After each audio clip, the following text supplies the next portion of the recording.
Les amis, aujourd'hui nouvelle vidéo Mercato, on va parler de Samuel Erici, de Ardon Jashari, de Malick Thiaw, de Alvaro Morata, de Emerson Royal et aussi de Divock Origi. On se retrouve tout de suite. Commençons par une affaire qui est presque close. Voilà, on parle de Samuel Erici. Normalement, il y a l'accord avec le club, il y a l'accord avec le joueur, donc à voir quand ça sera officialisé.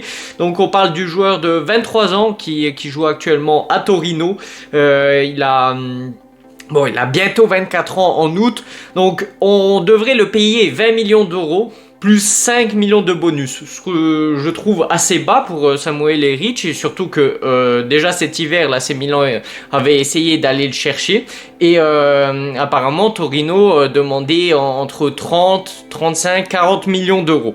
Donc là, 20 millions d'euros plus 5 de bonus pour un milieu défensif d'1m81 qui a quand même pas mal d'expérience en Serie A, bon pas dans des grandes équipes mais avec l'Empoli presque 100 matchs, 91 matchs selon Wikipédia, plus de 100 matchs avec Torino et une dizaine de matchs avec l'Italie. Donc c'est un jeune joueur italien qui est en train de s'affirmer. Donc il est en train de commencer sa carrière tout doucement en Serie A, de s'implanter. Donc c'est intéressant. C'est un milieu défensif que tu vas placer devant la défense. Normalement Milan la saison prochaine devrait jouer en 4-3-3. Donc avec 3 milieux de terrain et lui il serait le milieu de terrain au milieu devant la défense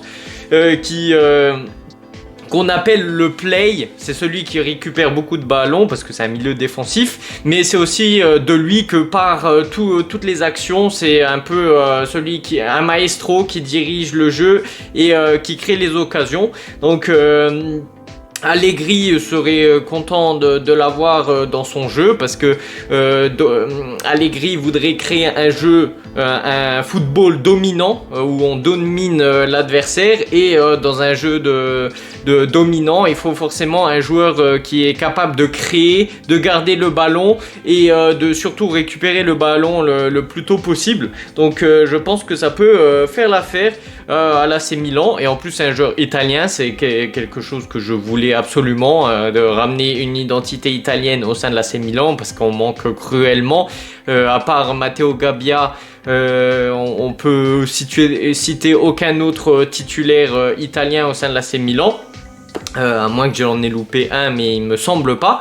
Donc voilà, moi je suis content de son arrivée. Normalement, on sait jamais dans le football, mais normalement ça devrait être fait. Ce qui est bizarre, c'est que la Gazette n'a pas créé de post sur Samuel Erici. Le dernier post de Fabrizio Romano disait qu'il y avait un intéressement de l'AC Milan et tout ça, mais je n'ai pas vu plus d'approfondissement. Mais bon, il y a tous les journalistes qui relayent l'information comme quoi ça serait fait. Il aurait déjà eu des dates pour les visites médicales. Apparemment il est en vacances actuellement, donc voilà, pour l'instant les visites médicales ça sera pas pour l'instant. Mais voilà, dites-moi ce que vous en pensez dans les commentaires de l'arrivée de Samuel Erici. Petite information aussi concernant Ardon Jashari, j'ai vu il y a 30 minutes que Fabrizio Romano, du coup notre référent sur cette chaîne YouTube, a parlé d'une deuxième offre de l'AC Milan qui a été refusée. C'était une offre de 27 millions d'euros plus 5 millions de bonus. Et donc que le club de Bruges considère cette offre beaucoup trop basse. Ils aimeraient s'approcher plutôt des 40 millions d'euros. Donc affaire à suivre. Maintenant, nous allons parler des joueurs de l'AC Milan qui pourraient quitter le club d'ici les prochains jours. Je parle de Malick Thiaw. Malick Thiaw, à vous de me dire dans les commentaires comment ça peut se prononcer.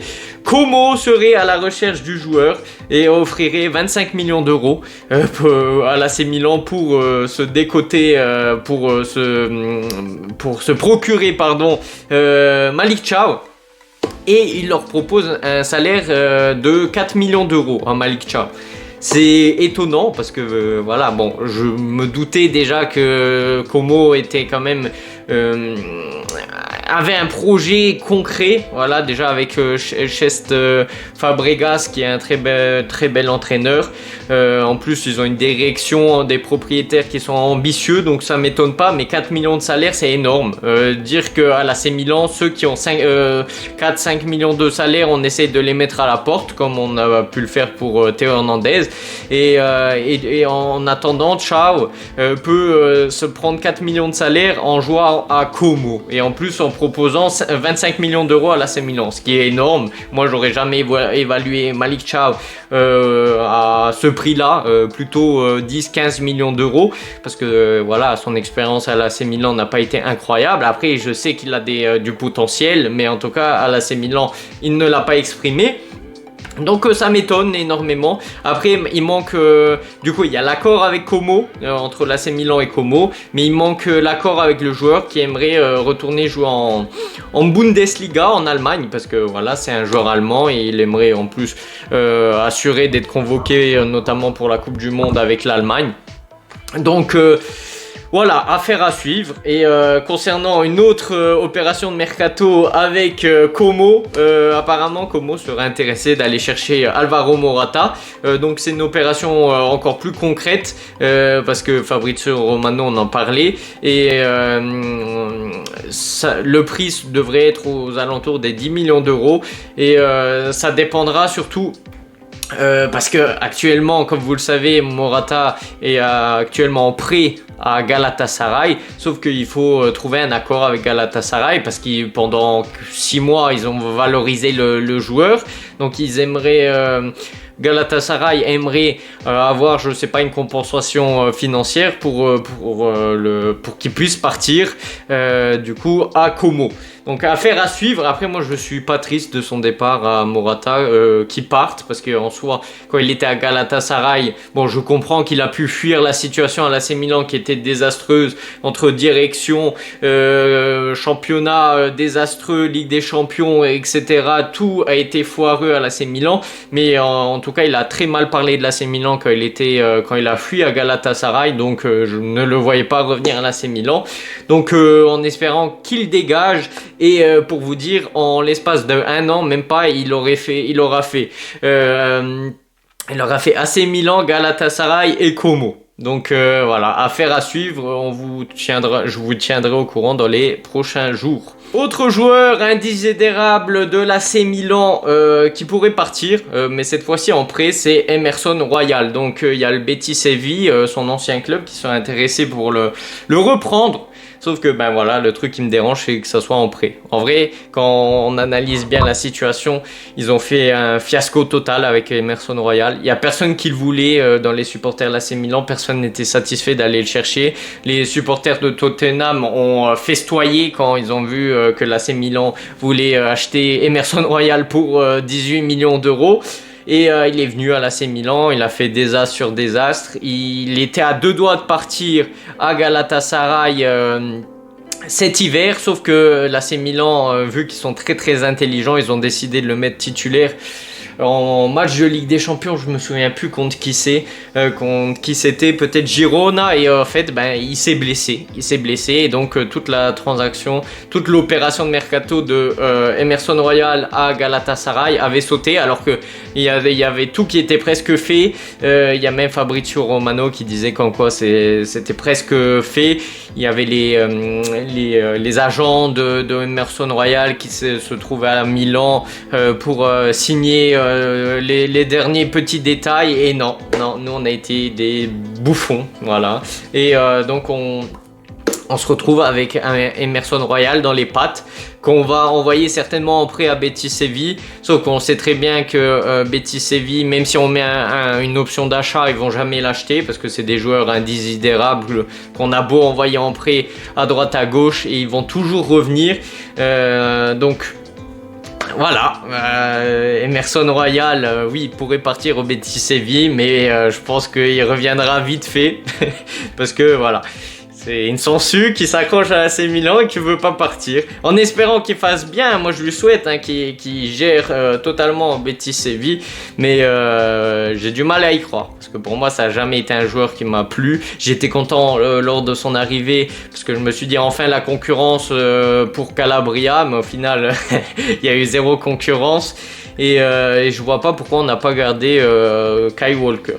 Ça sera un mystère. Et finissons avec Divock Origi qui a été vu à Casa Milan. Du coup, il a eu une rencontre avec Giorgio Furlani apparemment pour parler de sa dernière année de contrat. Si vous le savez pas, il est payé 4 millions d'euros à l'année pour cirer le banc et encore, non même pas, il est même pas sur le banc, il s'entraîne avec Milan Futur et il joue jamais. Je sais pas, en Italie ils l'ont vu un peu divaguer partout en Italie, que ce soit à Florence, à Rome, mais il ne joue jamais. Donc en soi l'idée d'aller chercher Divock Origi, en plus c'était Paolo Maldini et Frédéric Massara à l'époque qui avait été le prendre. En plus gratuitement parce que voilà il était en fin de contrat avec Liverpool. Bon 4 millions de salaire ça fait gros, mais en soi quand il est parti de Liverpool il a eu des adieux comme si c'était une légende de Liverpool. Et l'AC Milan ça a été un gros flop. Donc l'AC Milan a essayé de voir avec lui si c'était possible de je sais pas, déchirer le contrat. Sauf que Divock Origi demanderait pour qu'il parte tout de suite de l'AC Milan et demanderait la moitié du coup de son salaire qu'il gagne à l'année. Du coup, il demanderait 2 millions d'euros. Sauf que l'AC Milan forcément n'est pas intéressé par cela, donc à voir, affaire à suivre comme je l'ai dit, comme je l'ai déjà dit, pour Divock Origi. Bon, dites-moi ce que vous en pensez dans les commentaires de toutes ces opérations de mercato. Est-ce que vous êtes content que Divock Origi reste un an de plus avec nous à l'AC Milan? Bien évidemment que non.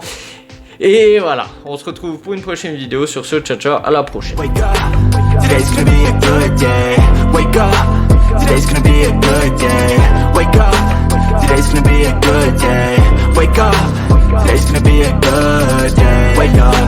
Today's gonna be a good day.